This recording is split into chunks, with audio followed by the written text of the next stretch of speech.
Ntale Ben and Omukubira. Omanyi w'enkolagana yonna oba oluganda lwonna oluli wakati wa Ntale Ben ne Wamukubira? Atwalina. Balina oluganda lwonna oba? Do you know their relationship? Are they, whether they are friends, known to each other, something? Do you know? Omanyi w'enkolagana yonna baba mukwano oba balina ebeeyita Bako. Enganda oba koddo? Tewali luganda. Do you know their relationship? Tomanyi w'enkolagana yonna gye balina wakati waabwe gye baba bakolagana? Tewali. Yeah? Tewali sebwekiri. So in that distance, do you know the reason why money was given, if any money was given at all? Nga bw'ogamba nti waliwo sente Ntale ze yawa Wamukubira. Omanyi ensonga lwaki yazimuwa? And go to your affidavit. Go to your affidavit. Genda ku affidavit. Paragraph 9, paragraph 8. Can you read to quote the reason as to why any money was given, if any? Osobola okusoma mu affidavit eyo ensonga lwaki Ntale yawa Wamukubira sente. My Lord, I'm referring the witness to paragraph 9, to paragraph 10, to show court the reason for the alleged money being given. Because giving money has never been an offense in this country. So what is the reason in your affidavit? Oyina ensonga yonna gye wawa mu kirayiro ekyekyo lwaki Ntale yawa Wamukubira sente kubanga omuntu okumuwa kasente si musango mu ggwanga. Show court the reason in your affidavit. Oyina ensonga yonna girage kooti In the affidavit, mu kirayiro gy'owa. because that's the evidence again.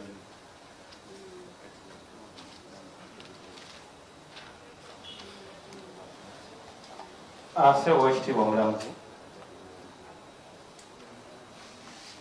Ensonga lwaki omukulu yawayo sente.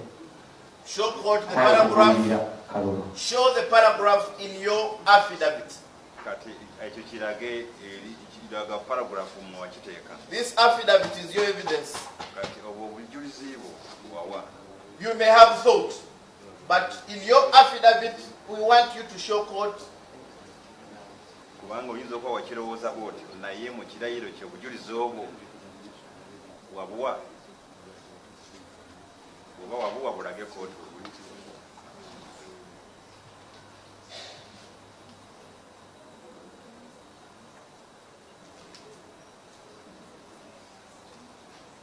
To also bring you in context,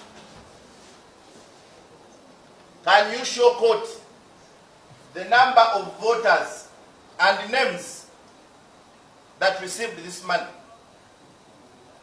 in your affidavit? Era laga eri kooti bantu bameka oba abalonzi bameka abaafuna ku sente ezo. Because you may not know whether Wamukubira was a border, whether they had lunch, whether they had a date. Because one person, yes, people can give money. You didn't even put a reason.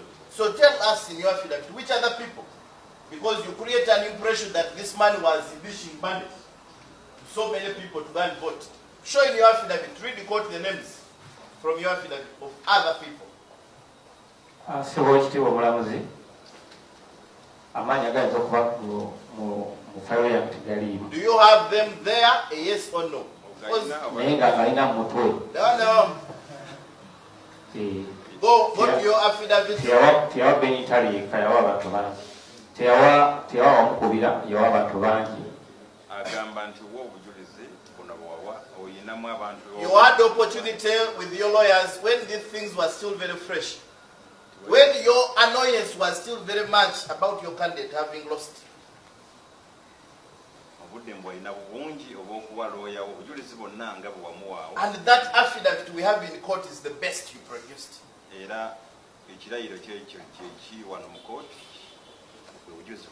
I know my questions may have re-engineered your annoyance.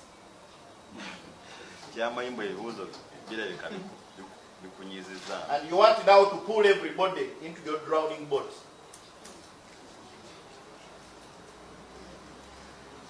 So finally, as I live with you, do you have any evidence of a formal complaint lodged with your candidate about this event on that election day itself? Oyinawo obujulizi bwonna obukwatikako obuwandiike nga mwemulugunya gwe ne Nambi.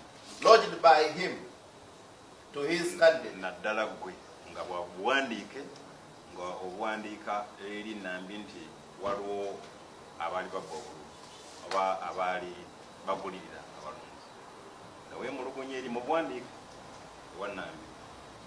Do you have any form of complaint written? Buyina tobuyina? Yes or no? I want to leave you. Sibulina mu buwandiike.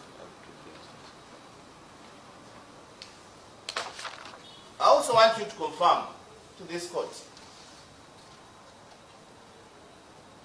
Do you have any formal complaint to police?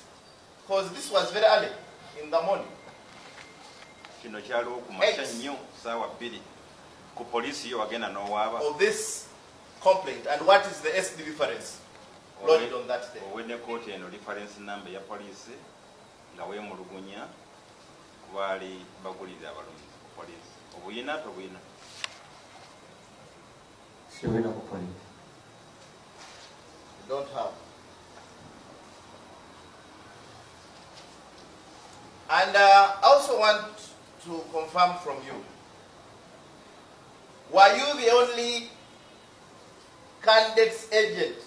Was Honorable Nambi the only person with an agent where you were seated on that time?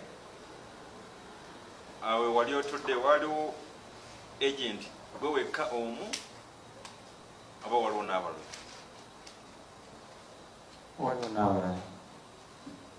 How many agents were you for NRM on that? Aba NRM mwali bameka olwo? Bana. Can you give the names of the other NRM agents, the other 3?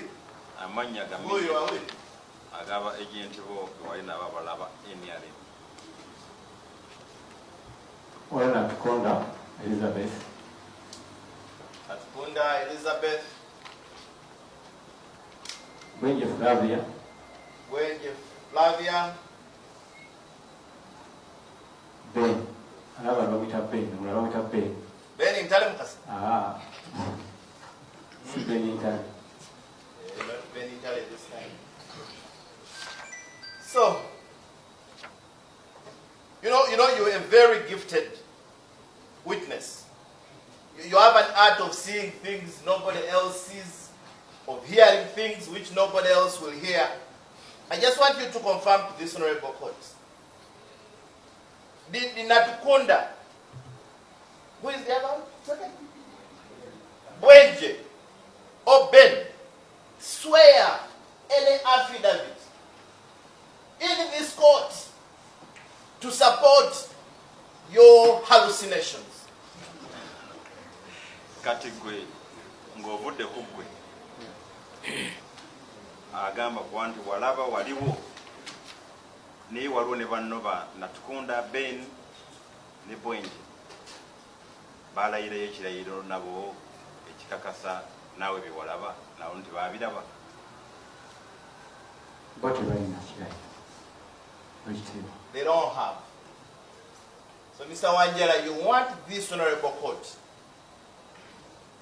to annul the will of the people of Kawempe North. You want this honorable court to cause another election costing over billions of taxpayers' money. You want this honorable court to order a re-election such that more people are brutalized, more families become orphans because of things that you saw alone, heard alone, and not even your fellow party members who are with you on the panel can come to support you in court. Not even your fellow party member Wamukubira, who allegedly received this bribe, can come and testify to the same in court. You want this court to believe such kind of evidence?